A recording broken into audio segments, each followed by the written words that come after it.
So yun guys, for today's video guys, magra-room tour tayo guys dito sa kwarto ko, dito sa employer ko guys. Yan, dito ako sa 4th floor.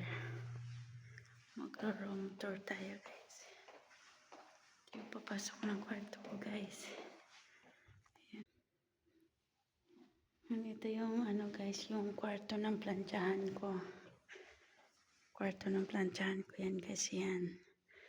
Tapos yung gitnang kwarto, yan yung sa akin. Yan. Ito yung kwarto ko dito guys. Hindi pa nakaligpit. Yung higaan ko guys. May ano yan guys. May foam na malaki. Kaya lang ang kapal. Inahuhulog ako. Kaya maliit nilagay ko.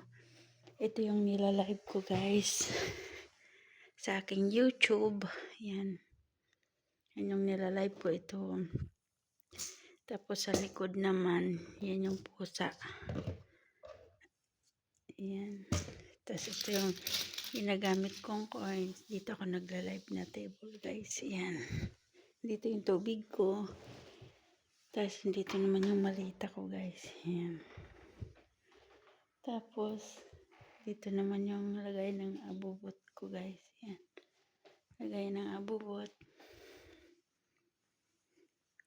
Yan. May nagsabi kasi sa akin guys na hindi daw to kwarto ko, kundi kwarto daw to ng amo ko. Tapos ito naman may salamin din. Lagayan ko yan ng ano guys, ng mga uniform ko, yung sinusuot ko gabi-gabi. Yan. Yan. Hindi ayos yung iba. Tapos yung ibang uniform ko naman guys dito. Yung mga old uniform ko, dyan ko nilagay bag. Yan.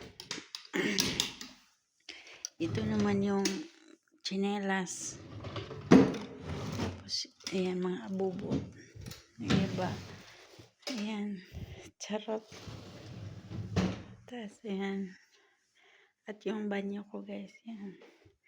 Nandyan yung balde, guys. Kasi nga, malamig ngayon. Ay, pag mainit, yan yung ginagamit ko, guys.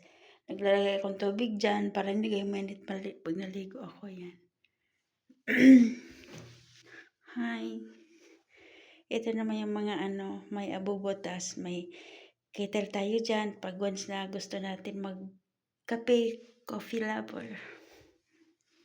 So, yan. Kahit saan yung punta dito, guys. Salamin, salamin. Yan. This is my